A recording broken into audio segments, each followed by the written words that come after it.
Thank you very much, Katie. A warm welcome also to everyone joining us at the ITB Future Trek. Hello to everyone joining us via the live stream. It's great to have all of you with us on this afternoon in Berlin. It's a long day. Trade fair is always very intense. So many ideas, so many important discussions.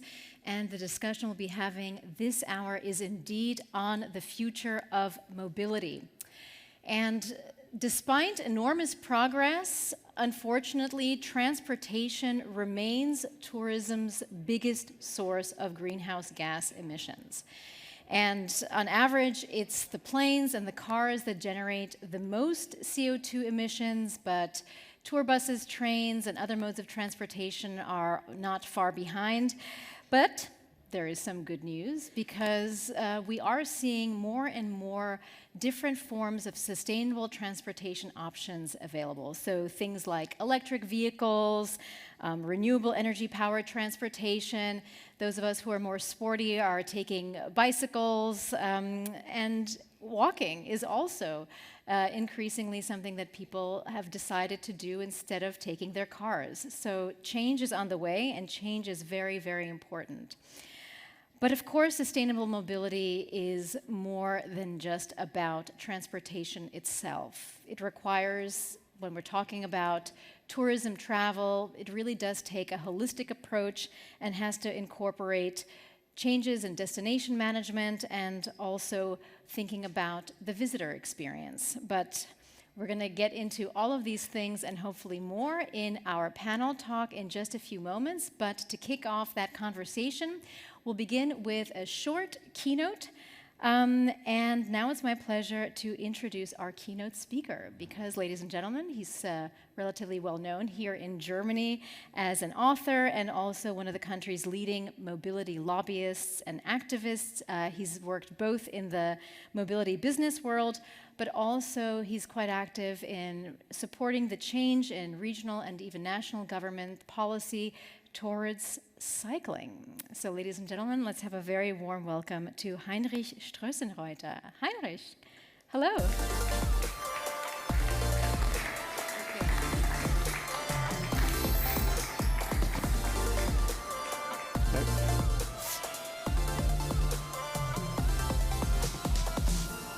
So Heinrich, before I let you get on with your keynote, you are known in many circles as a bicycle evangelist. I have to ask the question, did you cycle here today? I cycled today, but I took also the S-Bahn for a few kilometers, but basically cycling today. Okay, you see, Berlin is a large city, so getting from one end to the city just on bicycle could be challenging if you want to travel large distances, but the city does, of course, have a very extensive train network, so above ground and below ground, so very good to know. You practice what you preach, Heinrich, and we're looking forward to your keynote. The stage is yours. Thank you.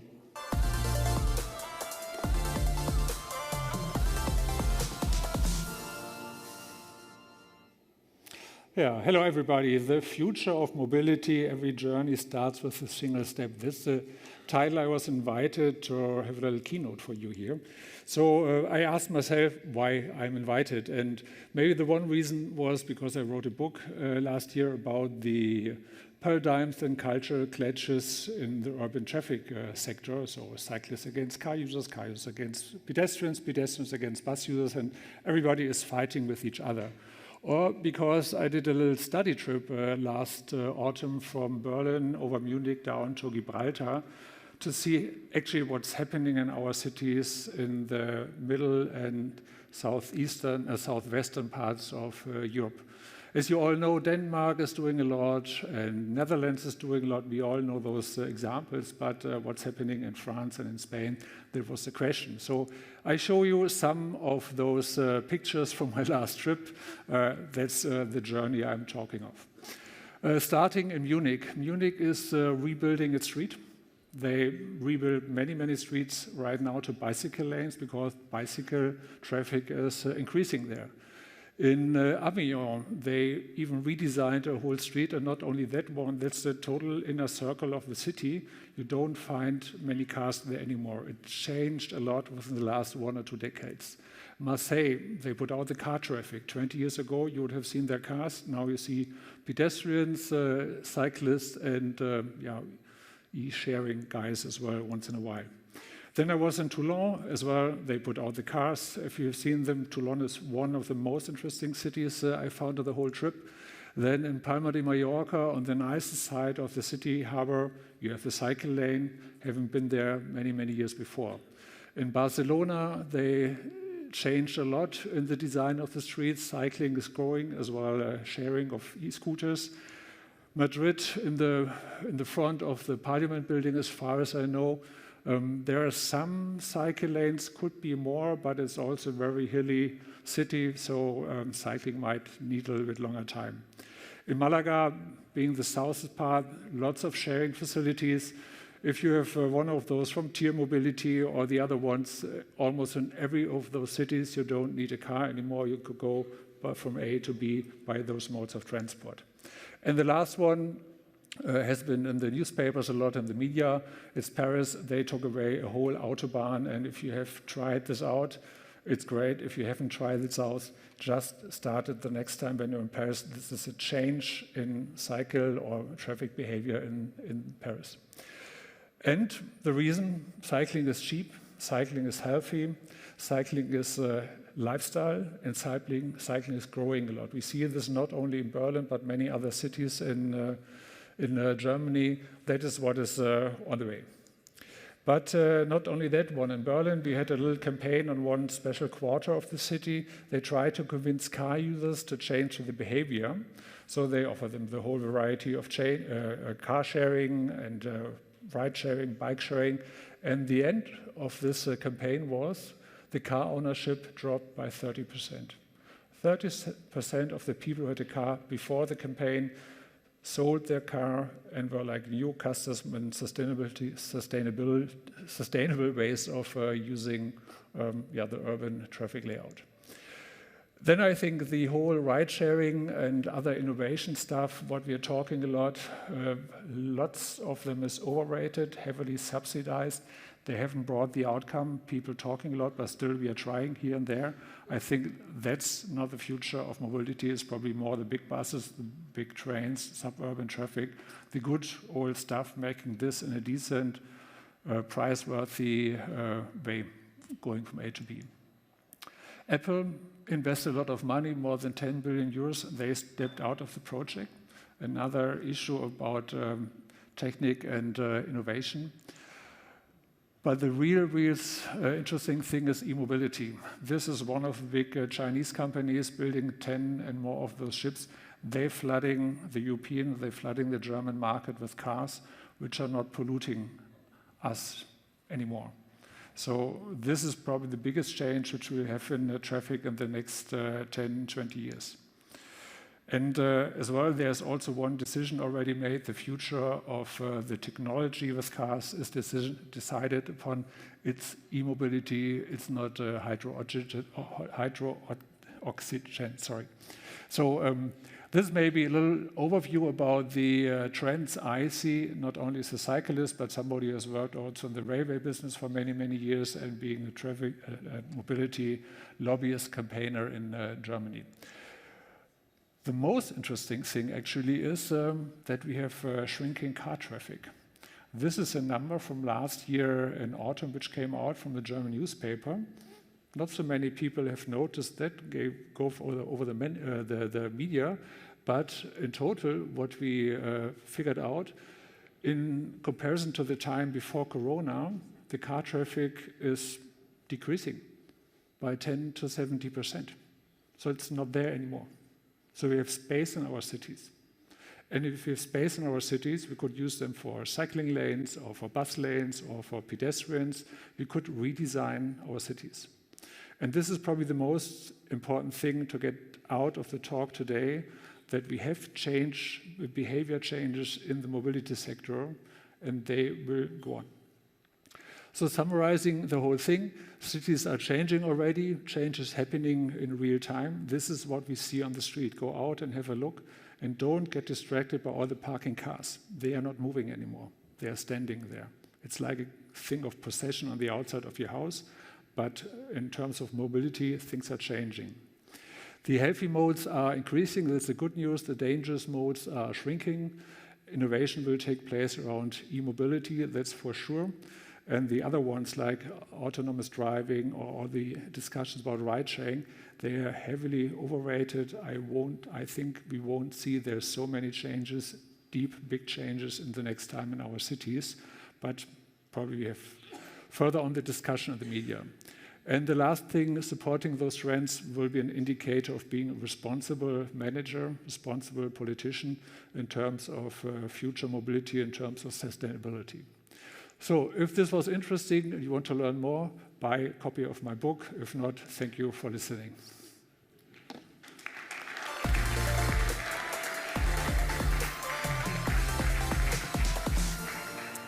Thank you very much, Heinrich, for your presentation. I think we have a lot to discuss. I saw a few skeptical looks from people, so I can't wait to get into the conversation with our panelists. And now I would like to invite the members of our panel to join us up on stage, and we can all take our seats. Welcome, everybody.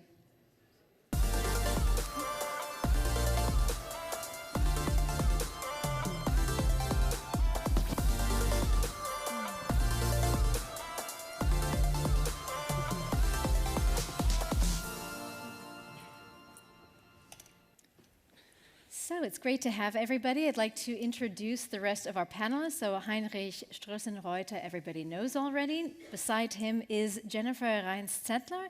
She is head of mobility at Bayern Innovativ, which is an organization based in Bavaria that focuses on promoting innovation and technology transfer in all sorts of different industries, one of them being mobility. So welcome, Jennifer. Beside her is Wolfgang Inninger. He is head of the Project Center for Traffic, Mobility and Environment at the Fraunhofer Institute for Material Flow and Logistics, so long title there. And his work involves overseeing research and development projects related to traffic, mobility, and environmental sustainability, so things that should go together. Welcome to you, Wolfgang. We also have Dieter Nierschel, who is a member of the executive board of ADAC, which is one of the largest automobile clubs here in, well, not only in Germany, it is based in Germany, but it's one of the biggest automobile clubs in Europe. Germans love their cars. We're going to talk about that in a moment. But before that, Dieter was also a CEO and CHRO of TUI Fly, which is a German leisure airline owned by TUI Group. So, Dieter, you're a man who can talk about cars and planes. So we look forward to your perspective.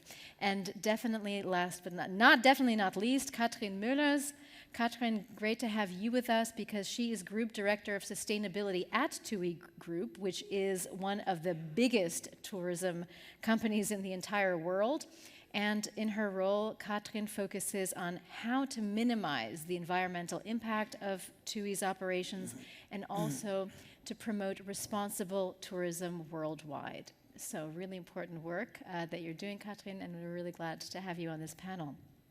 So I could see a few skeptical faces when Heinrich was talking about how car ownership is going down and that people are increasingly cycling or choosing the e-scooters or other more sustainable modes of transportation. But, you know, at the same time, we hear that people want to travel more and that the tourism sector is growing, which we want, of course. And people want to travel to more and more places, and a lot of the places are very far away. So how exactly is the travel and tourism industry going to be able to balance this demand for increased mobility, but also with this imperative that we have to minimize the environmental impact of the tourism sector, and transportation being the biggest source of carbon emissions in tourism? So it's a big question. So Katrin, if you don't mind, I would love to start with you and get your take on this. Yeah, thanks a lot. Very happy to be here. For us in TUI, it's very important to reduce our emissions. We have a clear target to become net zero latest by 2050. And of course, 2050 is super far away, so we decided to have a sustainability agenda focusing until 2030 to really look into the areas of people, planet, and progress, and work in these fields, improving our way of working. We did set emission reduction targets in the areas of airline, hotels, and cruises. These emission reduction targets are validated and checked by the Science Based Target Organization, and for us, a clear guideline how to move forward. And in these three areas, we have 99% of our emissions, and clearly airline and cruises are the ones with the most, with the most emissions. For us, growth is important. For us, we as a company, of course, want to grow, but we want to grow in a sustainable way. We want to grow in a way wherever possible, in a very sustainable step forward. That means, for example, looking at cruise ships, we will get new cruise ships, but they have the latest technology on board. They have technology on board with regard to methanol or e-LNG, so more sustainable than the cruise ships that we had in the past.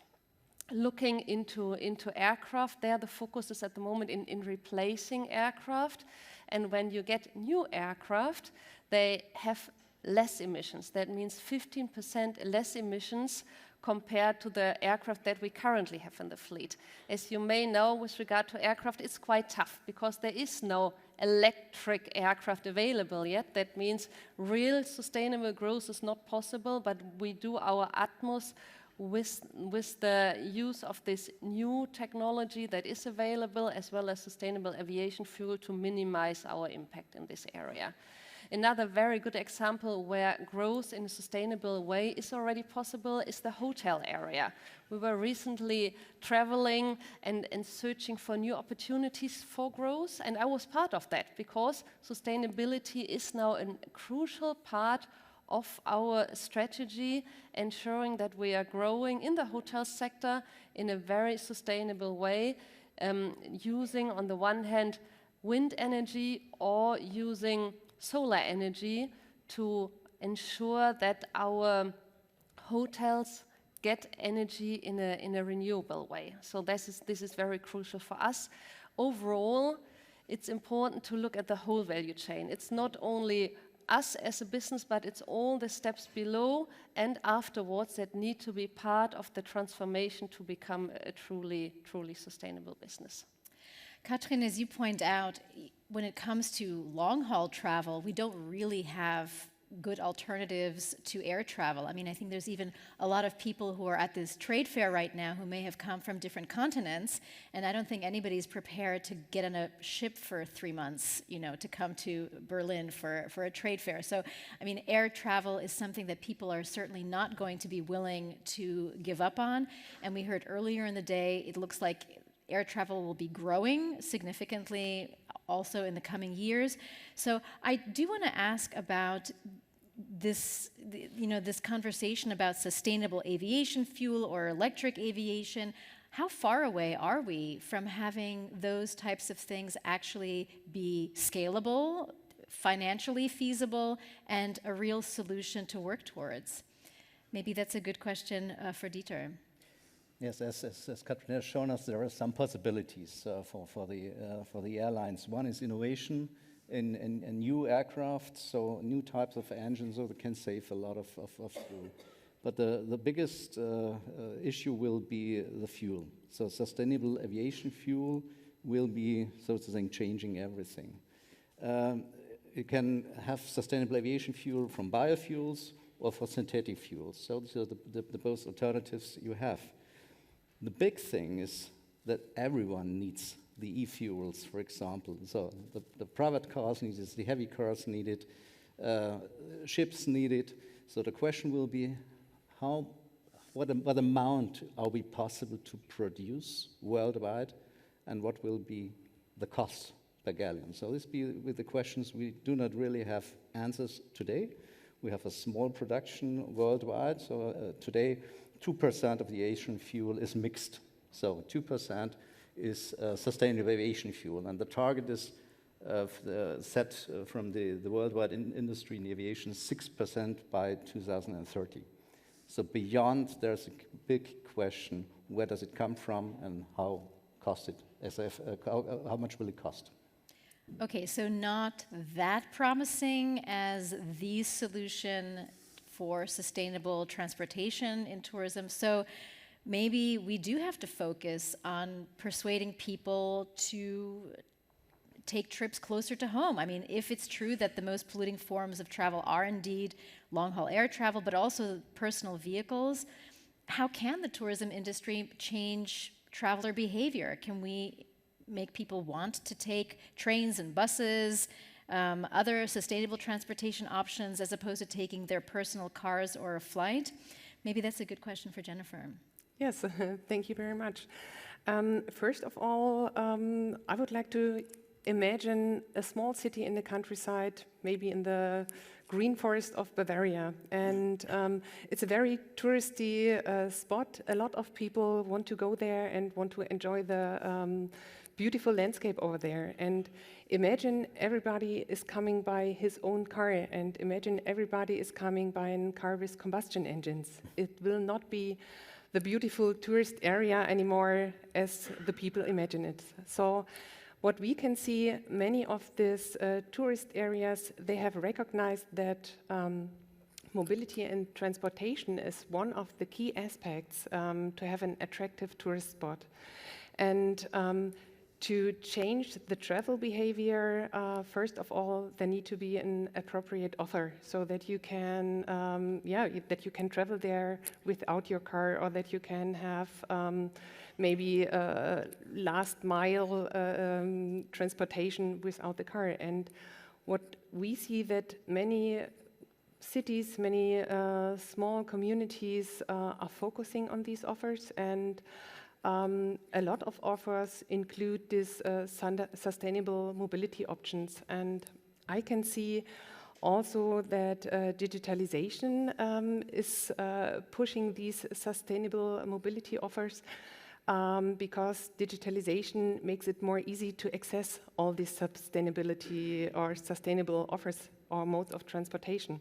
So if you go to a city and you don't know what kind of ticket you need to use, or where you can find bike sharing or e-scooter sharing, or where you can find ride sharing, there you have, with the help of digital solutions, easy access over there. But first of all, you need to have appropriate solutions, you need to have the offer, and then you need to have maybe digital possibilities which enable you. And last but not least, it's very important that you start to talk about these things. Yeah, you need to communicate. You need to communicate about the offers you have and about the impact people are creating there. So I would like to then turn to Wolfgang, because you study traffic networks and sustainable mobility. So what is it that we need? What is lacking to make these sustainable mobility offers more accessible, scalable, available, and to encourage people to actually use them?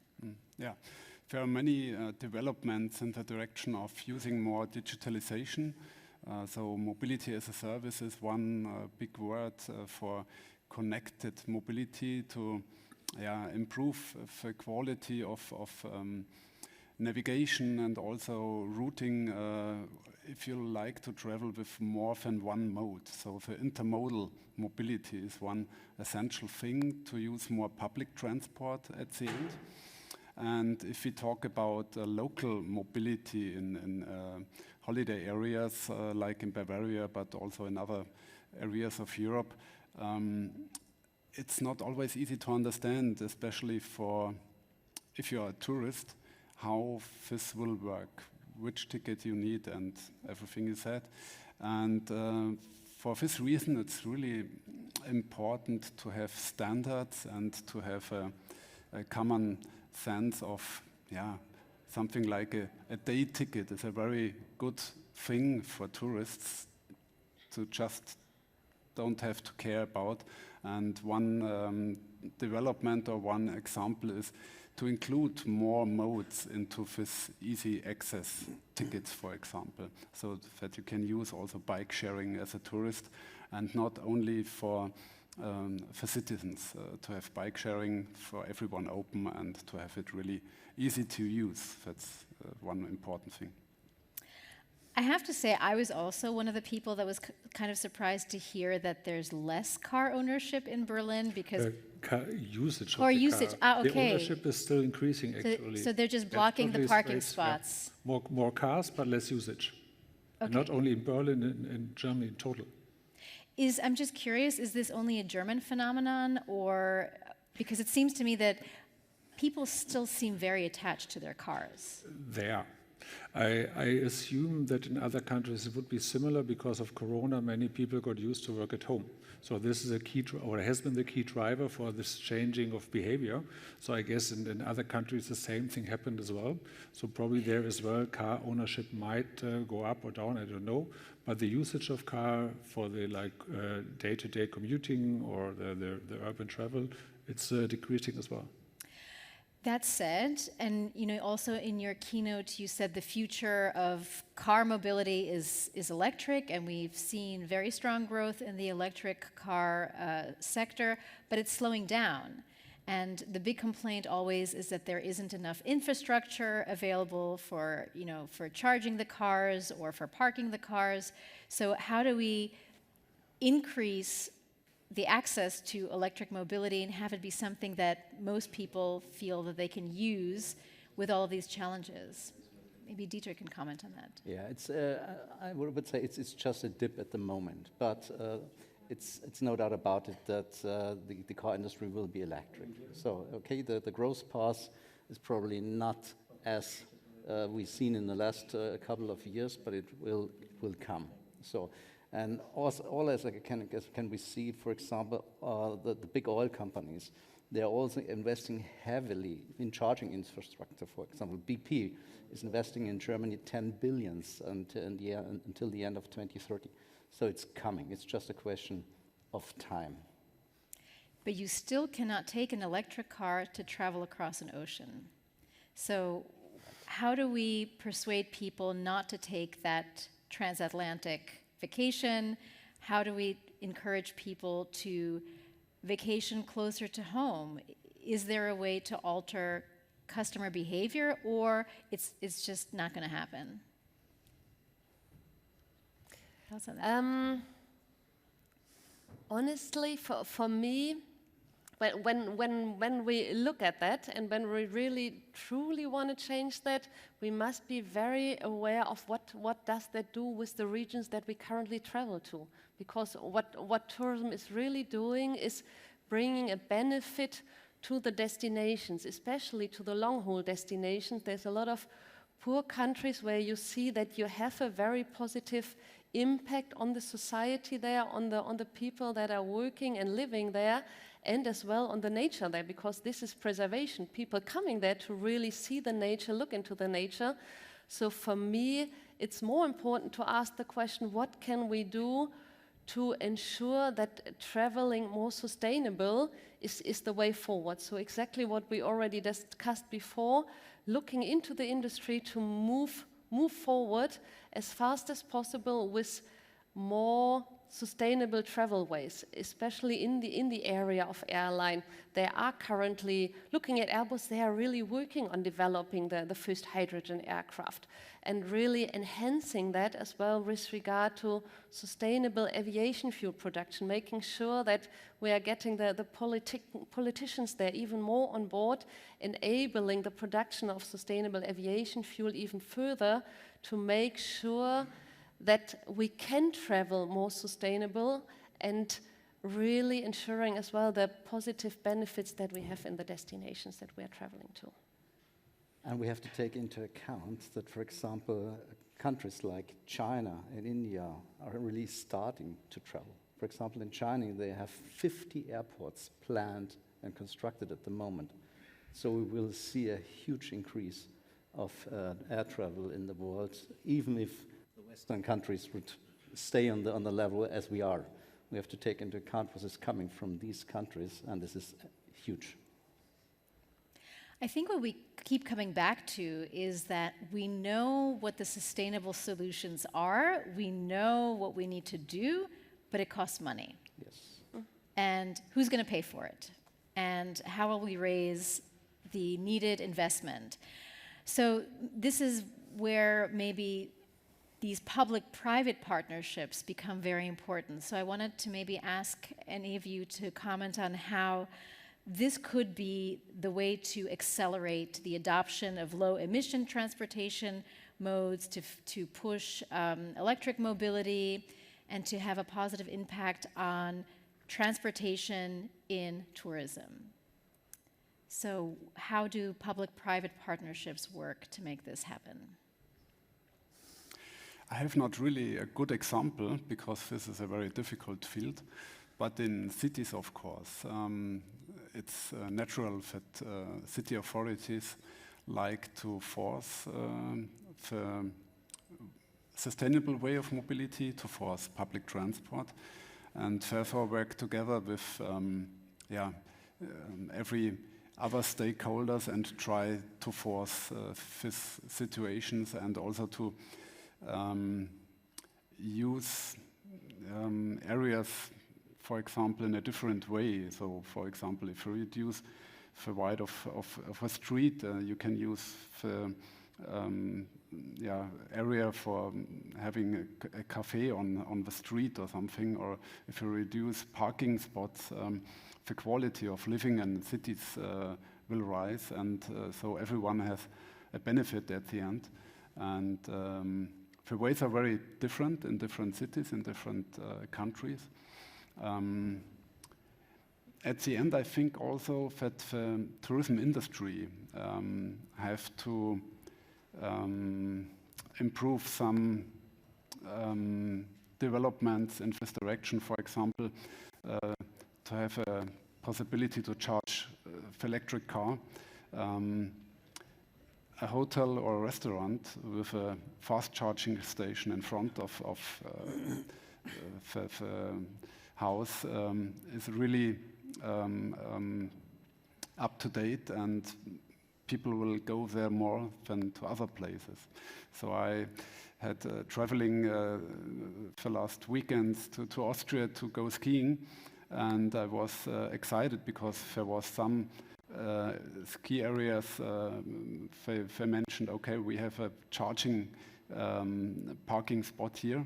And at the end, I realized, okay, it's not always usable because the parking is occupied from other cars. So it's not really good organized sometimes. But on the way back, I was trying to get a restaurant with a fast charging station, and this worked very well. So I would like to add, your basic question was how we can improve infrastructure for example, for electric cars. And I can explain a little bit how is it working in Germany, for example. So you have the national funding programs, you have high national goals of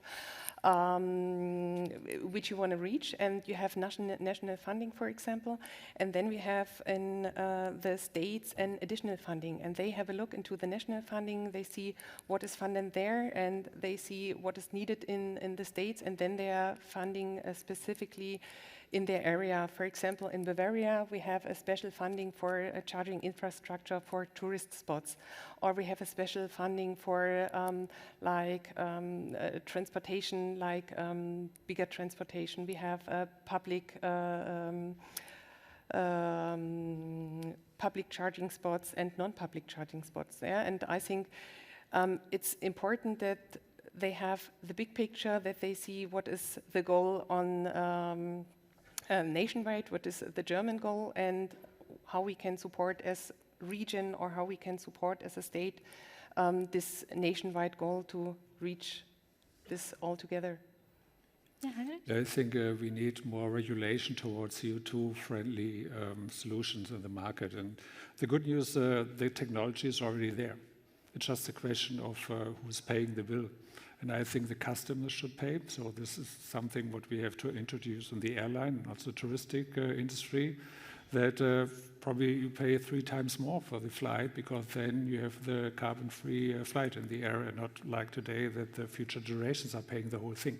This is probably the bad information about the whole thing on sustainability in the touristic industry, that we have to have a situation where the customer is paying the full price. Today, he's not doing it, and others paying the price. And the same thing like on urban travel or national travel, it's always the same thing, the question of regulation and who is getting subsidies or not. That's the question where we have to be a little bit more precise to foster the sustainable solutions and not waiting too long, because we don't have time to wait. But I do want to go back to Katrin's point about the importance of also keeping in mind the benefits for the destination countries.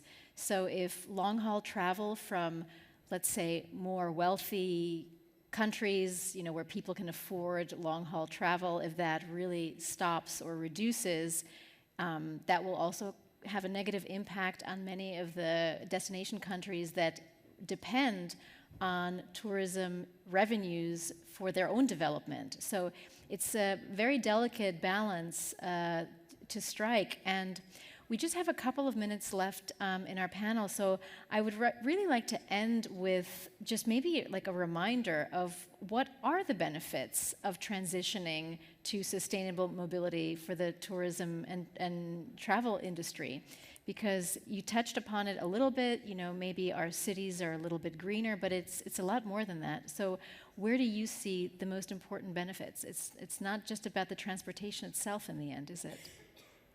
So I think that the key benefit is on the one hand really in the preservation of the nature. I think that's key for me. It's as well key for our customers when they travel to the destinations to be in a very nice and positive environment. And of course it's as well a benefit that the customer has the reassurance to travel in a greener way. And what we are currently doing is working on different excursions in the destinations in a way that the customers can walk, they can go by bike, they can go in electric ways to really experience the nature in a very positive way. So that's one of our goals for the future, to really work in this area and put that even further forward. Any other thoughts from our panelists? Yeah, I could add, I think it's not only about the benefit for the region, I think it's really a need to have a climate neutral transportation, so for all of us. Are people going to give up their cars? That might be like one of the solutions for the big travel industry companies, that they oblige their customers to use only public transport and cycle in the place where they are, and even don't offer the other ones. Those are ideas what you could go for. But in the end, I think it'll take all of these steps and all of the stakeholders doing their part. Not one solution is the solution. It takes a multifaceted approach, but it's good to hear that there's different people in the different places doing their part, and hopefully we'll get to net zero in the travel and tourism sector when we need to. To our panelists, thank you so much for all of your insights. Really great conversation. Thank you. Yeah.